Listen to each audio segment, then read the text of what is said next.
شروع کرتا ہوں اللہ کے نام سے جو بڑا مہربان نہایت رحم والا ہے۔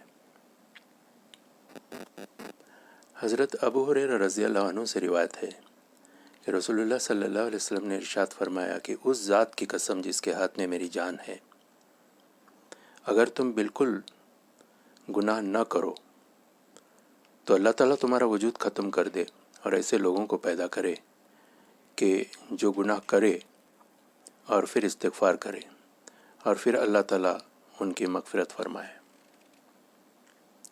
اس حدیث سے اس بات کی طرف اشارہ ہوتا ہے کہ اگر انسان کی پیدائش سے یہ مقصود ہوتا کہ ہم ایسی مخلوق پیدا کریں جس کے اندر گناہ کرنے کی صلاحیت ہی موجود نہ ہو تو پھر انسان کو پیدا کرنے کی ضرورت ہی نہیں تھی، پھر تو فرشتے بھی کافی تھے، اس لیے کہ وہ ایسی مخلوق ہیں جو ہر وقت فرما برداری اور عبادت ہی میں لگی رہتی ہے اور اللہ تعالیٰ کی تسبیح اور پاکی بیان کرنے میں مشغول رہتی ہے۔ اس میں گناہ کرنے کی صلاحیت ہی نہیں، اگر گناہ کرنا چاہے تو بھی نہیں کر سکتی۔ لیکن انسان ایک ایسی مخلوق ہے جس میں اللہ تعالیٰ نے نیکی اور گناہ دونوں کی صلاحیت پیدا فرمائی۔ پیش نظر یہ تھا کہ انسان میں گناہوں کی صلاحیت ہونے کے باوجود وہ گناہوں سے پرہیز کرے اور اگر کبھی کوئی گناہ ہو بھی جائے تو فوراً استغفار کرے۔ اب اگر انسان یہ عمل نہ کرے تو اس کو پیدا کرنے کی کیا ضرورت تھی؟ پھر تو فرشتے ہی کافی تھے۔ چنانچہ جب آدم علیہ السلام کو پیدا کیا جا رہا تھا تو فرشتوں نے یہی کہا تھا کہ یہ آپ کون سی مخلوق پیدا فرما رہے ہیں جو زمین پر خون بہائے گی، فساد مچائے گی، اور ہم آپ کی تسبیح اور پاکی بیان کرنے میں دن رات لگے رہتے ہیں۔ تو اللہ تعالیٰ نے ان کو جواب میں فرمایا کہ میں وہ باتیں جانتا ہوں جو تم نہیں جانتے۔ اس لیے کہ گناہ کی صلاحیت ہونے کے باوجود جب یہ مخلوق گناہوں سے پرہیز کرے گی تو یہ تم سے بھی آگے بڑھ جائے گی، اس لیے کہ تم جو گناہوں سے بچ رہے ہو اس میں تمہارا کوئی کمال نہیں، کیونکہ تمہارے اندر گناہ کرنے کی صلاحیت ہی نہیں۔ جیسے ایک آدمی اندھا ہے، اس کو کچھ دکھائی نہیں دیتا، اگر وہ کسی غیر محرم کو نہ دیکھے، فلم نہ دیکھے، گندی قسم کی تصویریں نہ دیکھے تو اس میں اس کا کیا کمال؟ اس لیے کہ اس کے اندر دیکھنے کی صلاحیت ہی نہیں ہے۔ اب اگر وہ دیکھنا بھی چاہے تو نہیں دیکھ سکتا، لیکن ایک شخص وہ ہے جس کی بینائی کامل ہے، ہر چیز دیکھنے کی صلاحیت موجود ہے اور اس کے دل میں خواہشیں، امنگیں اور شوق امڑ رہا ہے، لیکن اس سارے شوق اور امنگوں کے باوجود اللہ کا بندہ ہونے کا تصور کر کے اپنی آنکھوں کو غلط جگہ پڑنے سے بچاتا ہے۔ یہ وہ مقام ہے جس پر اللہ تعالیٰ نے جنت دینے کا وعدہ کیا ہے۔ خوب سمجھ لیجئے، فرشتے اگرچہ جنت میں رہیں لیکن جنت کی لذتیں ان کے لیے نہیں، اس لیے کہ ان کے اگر جنت کی لذتوں اور راحتوں کو محسوس کرنے کا مادہ ہی نہیں۔ جنت کی لذتیں اللہ تعالیٰ نے اسی مخلوق کے لیے پیدا فرمائی ہیں جس کے اندر گناہ کی بھی صلاحیت موجود ہے اور نیکی کی بھی صلاحیتیں موجود ہیں۔ اللہ تعالیٰ کی حکمت بالغہ اور مرضی میں کون دخل دے سکتا ہے؟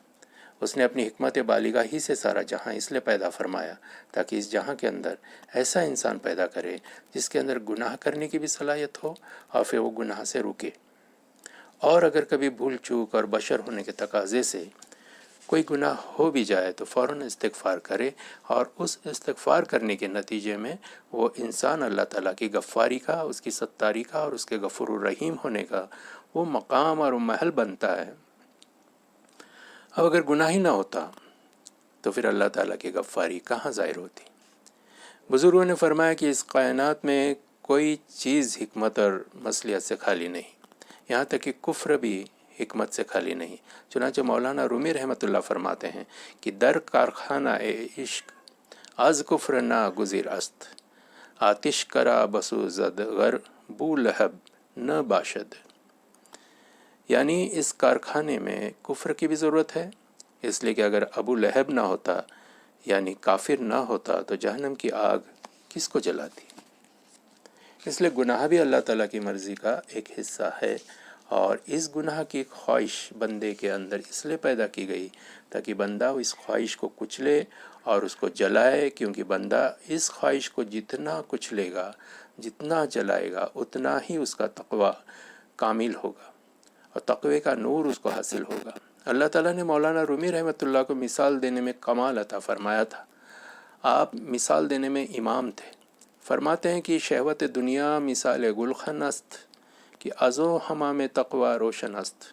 یعنی یہ دنیا کی شہوتیں اور گناہ اس اعتبار سے بڑے کام کی چیزیں ہیں کہ یہ اللہ تعالیٰ نے تمہیں ایندھن عطا کیا ہے تاکہ تم اس ایندھن کو جلا کر تقوی کا حمام روشن کر سکو. اس لیے کہ تقوی کا حمام اسی ایندھن کے ذریعے روشن ہوگا. اس لیے کہ جس وقت گناہ کی بھرپور خواہش پیدا ہو رہی ہے، گناہ کا تقاضا دل میں امڑ رہا ہے، دل مچل رہا ہے، بےتاب ہو رہا ہے، اس وقت تم اس خواہش اور اس تقاضے کو اللہ تعالیٰ کے لیے کچل دو. جب اس کو کچل دو گے تو اس کے ذریعے تقوی کا حمام روشن ہوگا اور تقوی کا نور حاصل ہوگا. اب اگر یہ گناہ کا تقاضا ہی نہ ہوتا تو تمہیں اس حمام کو روشن کرنے کا یہ ایندھن کہاں سے حاصل ہوتا؟ حدیث شریف میں ہے کہ ایک شخص کے دل میں نامحرم پر نگاہ ڈالنے کا تقاضا اور شوق پیدا ہوا، لیکن اس اللہ کے بندے نے اس شوق اور تقاضے کے باوجود اس نگاہ کو نامحرم پر ڈالنے سے روک لیا اور یہ سوچا کہ میرے اللہ اور میرے مالک نے اس عمل سے منع فرمایا ہے. حدیث شریف میں ہے کہ جو شخص اللہ تعالیٰ کو یاد کر کے اس تقاضے کو روک لے گا تو اللہ تعالیٰ اس کو ایمان کی ایسی مٹھاس عطا فرمائیں گے کہ اگر وہ نظر ڈال لیتا تو اس کو ایسی مٹھاس حاصل نہ ہوتی جو اللہ تعالیٰ اس کو نظر نہ ڈالنے کی وجہ سے ایمان کی مٹھاس عطا فرمائیں گے. دیکھیے یہی گناہ کا تقاضا ایمان کی مٹھاس حاصل ہونے کا ذریعہ بن گیا. اگر یہ گناہ کا تقاضا اور جذبہ نہ ہوتا تو ایمان کی مٹھاس حاصل نہ ہوتی. ایک سوال پیدا ہوتا ہے کہ جب اللہ تعالیٰ کو بندے سے گناہ نہیں کرانا تو پھر اس گناہ کو پیدا ہی کیوں کیا؟ اس کا جواب یہ ہے کہ اس میں اللہ تعالیٰ کی دو حکمتیں اور مصلحتیں ہیں.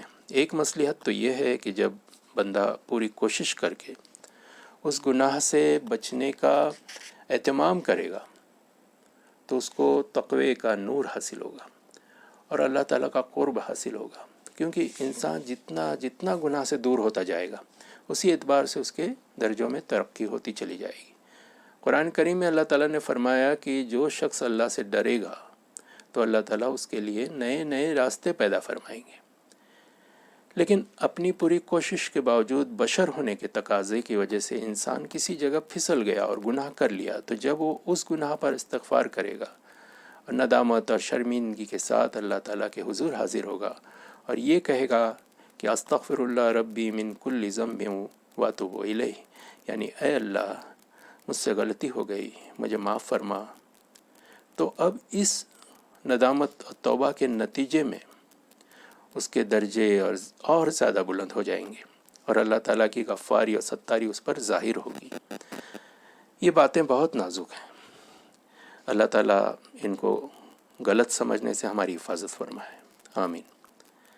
یاد رکھو گناہ پر کبھی جرت نہیں کرنی چاہیے، لیکن اگر گناہ ہو جائے تو پھر مایوس بھی نہیں ہونا چاہیے.